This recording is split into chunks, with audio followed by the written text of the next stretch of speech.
نحمده ونصلي على رسوله الكريم اما بعد فاعوذ بالله من الشیطان الرجیم بسم اللہ الرحمن الرحیم آگے جنگ کرو گے تو تیر بولے گا تو کیا چیز ہے جو شان محمد بولے گا کاٹ دو گردن بات اگر قصیدہ شان محمد کی ہو کاٹ دو گردن پھر بھی لہو بولے گا جناب صدر زبان تھرا جاتی ہے لفظ کام پھوٹتے ہیں کہ کسی ایسی شخصیت کی شان بیان کرنی ہو جس کی تعریف کرتا قرآن کا ہر لفظ نظر آتا ہے جناب صدر سوچ کے صحرا تر ہو جاتے ہیں جب شان رحمت اللہ عالمین کی رحمتوں کا شمار کرنا ہو جناب صدر ہاں میری تقریر کا موضوع شان رحمت اللہ عالمین ہاں جس موضوع پر میں محفل کلام ہوں وہ شان رحمت اللہ عالمین کا موضوع ہے جناب صدر وہ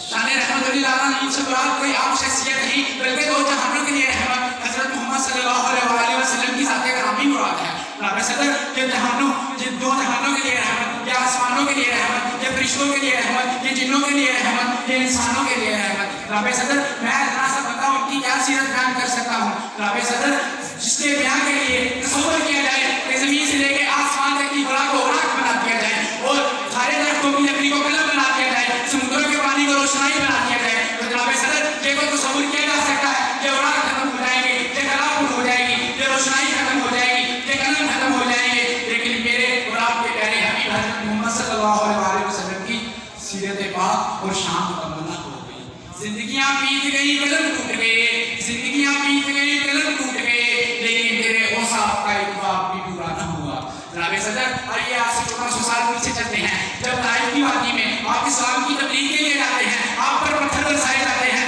آپ کا چہرہ لہو لہان کر دیا جاتا ہے یہاں تک کہ آپ کے نالین مبارک خون سے تر ہو جاتے ہیں اور جبرائیل آتے ہیں عرض کرتے ہیں اللہ کے حبیب حکم تو کیجیے انہیں یہی عرض کر دیا جائے آپ کی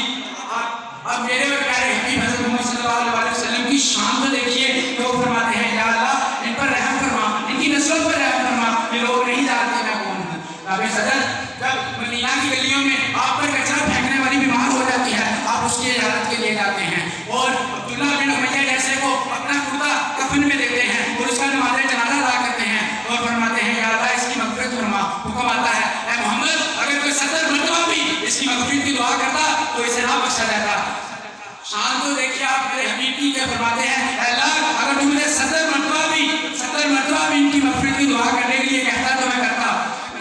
انہی شانوں کو دیکھ کر میرا زبان سے بے ساختہ نکلتا ہے کہ ان کی ہر بات صداقت ہے یہ میں جانتا ہوں گناہ گار ہوں پھر بھی شفاعت مانگتا ہوں ادب ہے لازم ان کا میری ماں نے سکھایا ابل مجھ کو ادب ہے لازم ان کا میری ماں نے سکھایا ہے ادب ابل مجھ کو پھر بھی میں ان کے رتبے کو ماں سے بڑھ کر مانگتا ہوں جناب صدر قوم نوح برباد قوم شعیب برباد یہ شخص آج آپ کے سامنے فرشتہ سخت بنا کھڑا ہے یہ اپنے دامن میں زمانے کی تمام برائیاں چھپائے کھڑا ہے یہاں پر کھڑا ہو کر بول رہا ہے یہ میرے آقا کی دعاؤں کا نتیجہ ہے یہ ان کے آنسوؤں کا نتیجہ ہے ہم پر تو پتھروں کے عذاب نہیں آتے ہم پر تو خون کے عذاب نہیں آتے پھر ان کا حال بھول گئے ہمیں تو غرق نہیں کیا جاتا تو یہ میرے آقا کی دعاؤں کا نتیجہ ہے یہ ان کے آنسوؤں کا نتیجہ ہے جناب صدر ان آنسوؤں کا ہم قرض کیسے اتاریں گے ان دعاؤں کا نظر کیسے اتاریں گے جناب صدر یہ